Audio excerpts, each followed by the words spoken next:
this is interesting in a way because the issue of inflation has not really been a significant political issue in British society, probably for about 30 years. It's been a phenomenally long time where inflation rates have been, in historical senses, low. Probably for 30 years, kept under or on the about 2%. One can quibble about the figures, but essentially that has been the case. And therefore, if you're a worker under the age of 47, 48, probably in your working life, you will not have experienced the growth of inflation of prices and so on and so forth that we are now witnessing and have witnessed for the last 6-8 months, and for the future coming. And it raises all sorts of issues, both about what the political explanation of this is, but how does the left, the workers' movement, and so on and so forth, respond to this? What's the figures? The official government figure, latest government figure, called the CPI, Consumer Price Index, is that inflation is 5.4%, and the Bank of England are forecasting that will go to 7% by April. Now that's, as I said, in recent times, a high rate of inflation compared to the last 30 years. However, I think one of the things we have to be aware of is that CPI rate given by the government, given by the press, is very, very one-sided view of how serious the situation really is, because incredibly, they use the CPI rate to set the level of pensions and benefits. You might have seen 2 days ago that they set the level of pensions and benefit increases from a CPI rate, I think last August, which was 3%. So already, if you're a pensioner, by the way, or on benefits, that is a massive cut. And just for the record, the Labour Party abstained. 2 days ago in Parliament, it abstained on whether benefits and pensions should only go up by, I think it was 3.2%. Nonetheless, the reality is it used to be calculating what they call the RPI. Don't worry about the letters, retail price index, and they think, which is much more accurate. Why? Because the RPI actually includes things called housing. With the CPI, housing costs, rent, mortgages, whatever, are not included. I mean, which is quite astounding, really, because it seems to be a fairly fundamental part of our human condition that we do need shelter. When you factor that in, the RPI at the moment is about 7.5%. And again, is estimated, there was a recent article in the Financial Times of all places, which said, if you're a worker in Britain, you really need a wage increase of about 9 to 9.5% to stand still. I did see that the Manchester bus dispute has been settled, isn't it? And I think, did they get 9%, something like that? Which is a very, very good, it's a victory, clearly, as far as I can see. I mean, people might tell me different, but it's a victory. But actually, that's, in a sense, standing still. You have to win that level of pay rise to actually stand still. I don't know if people know Jack Monroe. She's a very interesting woman who highlights actually that the poorer you are, the higher is the level of inflation. And that if you think about where the core of inflationary rises are, food, fuel, as in energy bills, and rents, if you are poor, these are phenomenally high percentages of your total outgoings. And so Jack Monroe and others are estimating for the poorest, and we're talking millions of people, by the way. We're not talking about the lowest 100,000 on the streets, etc. We're talking millions of people that actually they're probably really witnessing inflation around the 15% mark. And so therefore the squeeze on millions and millions of workers in this country is very, very sharp. There was talk about 3 months ago that inflation was going to, dwindle away by June, July, and etc. And really that now, the Bank of England are rowing back on that. I looked at, for example, last March, the figure for child poverty in Manchester was 200,000 children in Manchester live on or below the poverty line. 200,000. I mean, it's a phenomenal figure. And we know with what's happened since last March, nearly a year ago, that figure will go quite dramatically up. So we are talking now about an assault on huge numbers of people's living standards taking place. I'm going to be very brief on this section about inflation, and if I've made any mistakes, I'm going to blame my good friend Rob Hoveman, who sent me his notes about all of this stuff. Okay, traditional ways in which, if you like, the ruling class explain inflation is to say, essentially, there's too much money being created. They're printing too much money, and there's too much money in the system, and therefore we get inflation. And I sort of remember that argument from my youth. Is the honest truth. This, I think, doesn't really hold any water, because let's be honest, even since 2008. The government, the Bank of England, central banks have been producing very, very significant levels of money at the same time, which is interest rates and inflation have remained small. The second argument, which you could imagine the Tories using and the ruling class, is actually there have been too many handouts during the pandemic. You've been having it all too easy on the pandemic. We've been giving you too much money, too much furlough, too many so on and so forth, and we have created therefore too much demand, which the supply can't make, and therefore, guess what? The way to do this is to hammer people's living standards, and that may do the trick in getting it under control. I think if you're looking at, for example, arguments about that, one of the things to mention is that this inflationary wave is not at all simply to do with Britain. It is global. If you look at America, for example, where consumer spending is flatlining, but inflation is going up. And really what I think a more sophisticated argument and understanding about inflation is about the impact of COVID, how that's impacted production, the tensions between US and China, the impact of climate change on food production and shortages, the big increases in gas prices, and an overall low level of profitability inside the system. And therefore, one of the problems for our rulers is the way in which they want to try and deal with, and it's traditionally trying to deal with inflation, is to raise interest rates, raise the level of money you have got to pay back if you take on, if you borrow. So if you borrow for the mortgage, if you borrow for credit cards, but if you borrow, particularly if you're an industry and you're borrowing money either to survive or invest and so on and so forth, the amount of money you have to pay in interest goes up. It has been very, very low. And the danger for the system is this: there's a hell of a lot of debt inside the system. The low levels of interest rates have meant that what I think many people have called zombie capitalism, firms which are sort of kept alive because they've got low interest rates, are therefore in danger if those interest rates go up to get into very, very serious difficulty. So there are all sorts of difficulties facing the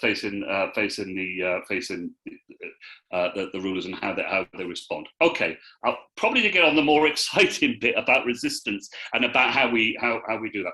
One, let's think about what are the potentials for our side. What are the good things, in a sense, for our side? What are the things that we can point to which should give us some optimism? One, this is a huge onslaught. I'm not saying this is good, right? But it's a huge onslaught across the board. Every time a ruling class attacks workers in its country on a much generalized level, it raises a distinct possibility that you get a generalized response. It is harder ideologically for the ruling class to pick off one group against the other. They will try, and we know about racism and so on and so forth. Don't get me wrong, they will try, no doubt, about all sorts of groups to try and divide people. But it is when millions and millions of people are faced with that level of assault on their living standards, the possibility that you can argue for and start to see a generalized response back is a serious possibility. Secondly, my experiences, and I don't know what other comrades feel, is the announcement, for example, of the huge profits by Shell and the huge profits by BP really feeds into that sense of one rule for them and one rule for the other on a most grotesque level. that you have, I think Shell in terms of dollars made $18 billion. I think was it BP, I think was it 8-9 billion, and so on and so forth. Absolutely, and talking in those grotesque terms of it's been a stupendous year for us. As your bills go up, they are absolutely creaming it in. And therefore, arguments about a radical response, which includes ending the private ownership of energy companies, suddenly starts for large amounts of people to look like a serious proposition. Certainly, the argument that we should have a massive windfall tax on these corporations, and actually those profits should be put into lessening bills, but also the transition to green energy and so on, again, can become the property of much wider forces. And therefore, I think, if you like, the grotesque profits of the energy companies helps us in terms of the agitation. And obviously, this is all taking place within a very, very deep, doesn't need to tell anybody, huge, deep crisis for the Tory government, for Boris Johnson, and so on and so forth. Now, whatever caveats we want to put on it, and however much we dislike Keir Starmer, and by gosh, I do, the fact that Labour now are 10% ahead in the polls isn't down to the charms of, I can assure you, of Keir Starmer, but it is a sign of the decay of the politics around Johnson and how much he's hated. You know, from Mr. Teflon. Do you remember? He's unstoppable. The Guardian 6 months ago were saying it looks like Boris Johnson's going to rule for the next 12 years. I mean, he'd be doing well to hang on to the next 12 days, you know, because every time he stabilises, another photo gets posted on the Daily Mirror, him in tinsel with a hat, and I see Cummins says, "You ain't seen nothing yet," with the photos other people have got, which, you know, the mind boggles. And therefore you have a deep political crisis, which at root is about us and them, is about the way in which people are facing that. So there are possibilities here, which means that their side does not present to us as very, very strong. They don't. Secondly, I wouldn't exaggerate this, and it is overwhelmingly in the private sector, it's interesting, there are quite a spate of strike actions. Private sector, often the Unite Union, and I know in Manchester, I think you've seen much more than we have in Bristol, is the honest truth, about strikes. Now, some of them don't win as much as they perhaps they can, but a lot of them do win things. A lot of them do show, because of the labour shortages, that actually workers feel a bit confident and absolutely necessary. I know down the road in Bristol, there's an huge Amazon warehouse. And if you sign on in Amazon, God forbid, but you do get £1,000 bonus for going to work for them, because they are so short of labour. And if you work in an Amazon, if you work in transport and so on and so forth, you're a trucker or whatever, you will feel that your labour is really in need, that you are needed by the boss rather than the other way around. So there are some pointers here which should give us guarded optimism, if you like, about the potential for resistance. And as I said, that generalised response is a possibility. We are not in the situation of Turkey, but I've been following Turkey because there's a comrade, Turkish comrade, who was raising about what was taking place. Now, inflation there is 50%, okay? But in Turkey, you are starting to see very significant levels of strike action taking place, hopping from one industry to the other, health workers, truckers, I think steel workers, and so on and so forth. And it is starting to really gather pace, and I think there's quite a number of victories and so on and so forth. And it's not impossible that, although one of the obstacles to us is the anti-trade union laws, and it is a serious obstacle, actually it's a very serious obstacle in the public sector in a way. If you're in a one-off factory of, say, 300, 400 workers, I know the bus workers, I think there were 300 bus workers on the Manchester dispute, winning over 50% to go on strike, when it's an attack on 300-400 of you, is a different proposition to try and win 50% in the NHS or in local government and so on and so forth. So there are all sorts of issues around the anti-trade union laws, but anti-trade union laws do not get rid of anger. They don't get rid of the assault. That anger is going to grow and grow. And I know in my work over the last bit, when you talk about voting for strike action, it meant something. Now people are really starting to talk about pay. So there's some real possibilities there. What's some of the obstacles are the anti-trade union laws.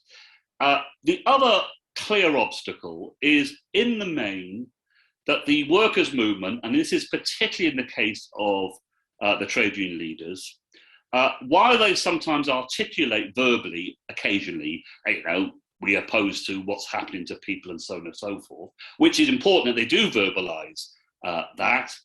They are, phenomenally unrepresented on the mass media. Now, I don't know. I'm sure the mass media don't want trade union leaders on there, but they're not exactly fighting to get on the BBC. Every interview I see on the BBC in relation to wage inflation is always got bosses. It's always bosses, and the bosses' perspective.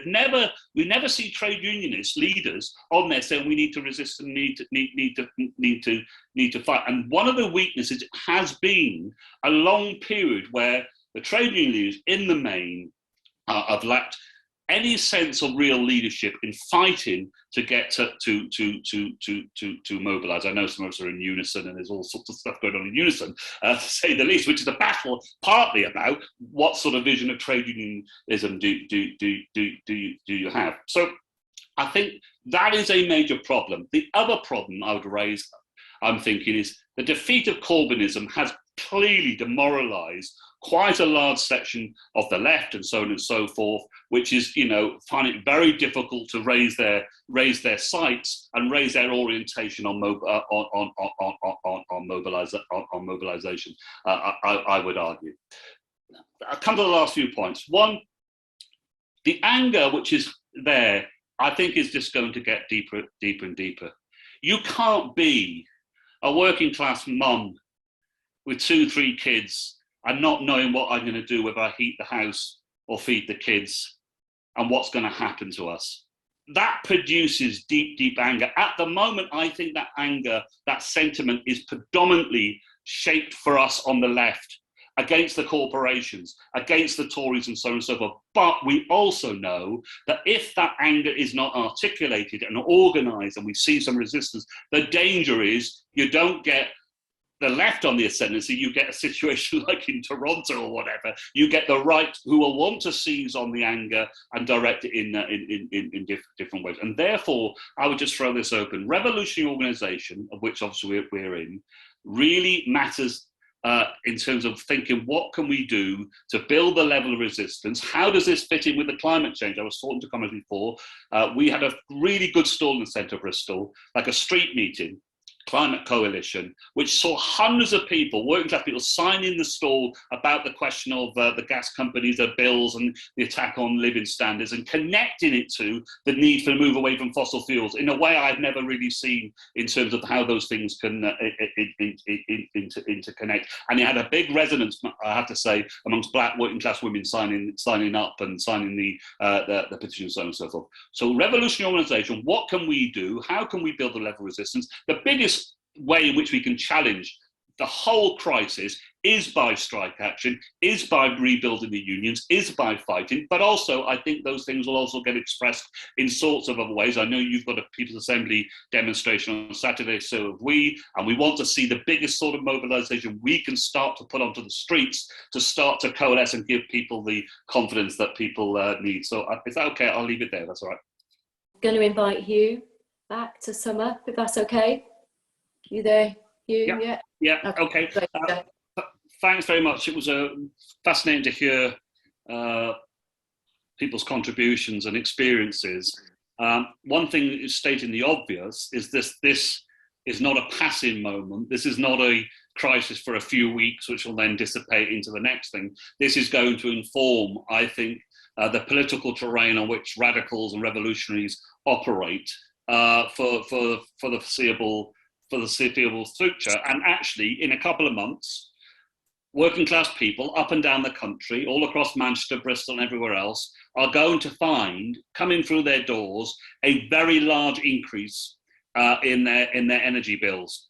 And I know when we're radicals and revolutionaries, we follow things with a fine tooth comb of who said what and how and whatever. And we sort of believe, or I like to believe, that everyone else follows it like that. But the reality is people have lives which they don't follow the ins and outs. I know 2-3 people in work said to me that we will be getting the bills going up, but we will get the £200, won't we, in April?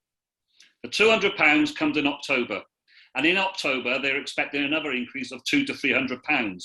You imagine the rage you feel if you think you're going to get the £200. What about the £150 community charge rebate? Okay, what if you're unrented like millions of people? Do you think the average landlord's going to hand over £150? They're going to pocket it. And there's going to be anger around all sorts of issues. And then in April, we get the national insurance increase. So this is stoking up very, very significant bitterness. And I think sometimes we underestimate how much the people at the top are fearful of the masses. I noticed when that Bailey from the Bank of England said, you know, be a bit cautious of your wage claims, please, etc. I noticed the response of Boris Johnson, which was to sort of disagree. We're not saying that. Not because Boris Johnson wants workers to have a wage increase. They'll be right privately together, but knows that politically that will look very, very bad. And they are fearful. I have no doubt they are very, very fearful of what takes place. And we have to organise. The PA demonstrations are a brilliant example. There'll be other examples when people go on strike, get in the support, get in the solidarity. We need to do that in the here and now, and in the process, put the real pressure on the trade unions to actually start to call things. I remember, I think in 2011, because if you haven't been around for a few years, you think the TUC, who are they? Which is a very good question because they don't have much of a profile. Who are they?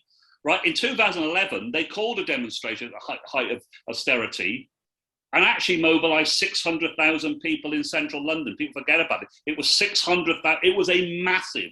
Could you imagine now if the TUC seriously went out and said, we are calling massive demonstrations, we want massive delegations? I think you would get a resonance, whether you get 600,000, whatever, because of COVID, whatever, you would start to see. But that's what they don't want. We have to be put under real significant pressure. The other thing that feels different, I think, from years and years ago is how international it feels.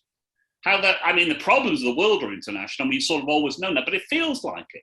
It feels like the anti-racist movement, which is, is going to, the more workers fight on this stuff, the stronger that it will strengthen the anti-racist movement as well. And that feels deeply international, as does the climate movement and so on and so forth. So my last point is this, a couple of points. One, I think this is a period where we try to mobilize as much as we can, and we look for opportunities.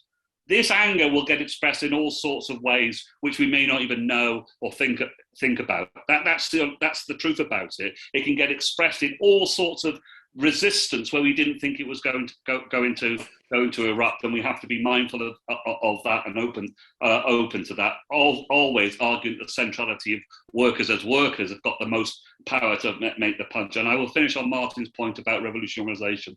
It is absolutely crucial.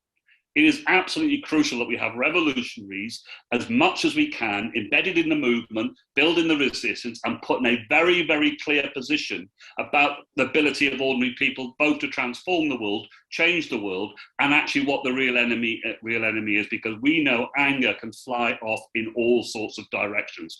All sorts of directions, progressive and not progressive, because people's lives are desperate. And when you are driven into the ground, which is what this crisis is going to do to large amounts of people. People can react in all sorts of ways, and we want them to react in building resistance, the hatred of the bosses, the hatred of the system, and articulate that in a progressive manner. And I think all is to play for. So I hope you have a good demo on Saturday, and hopefully we will as well. And nice to see you, comrades. Lovely meeting. Thanks very much.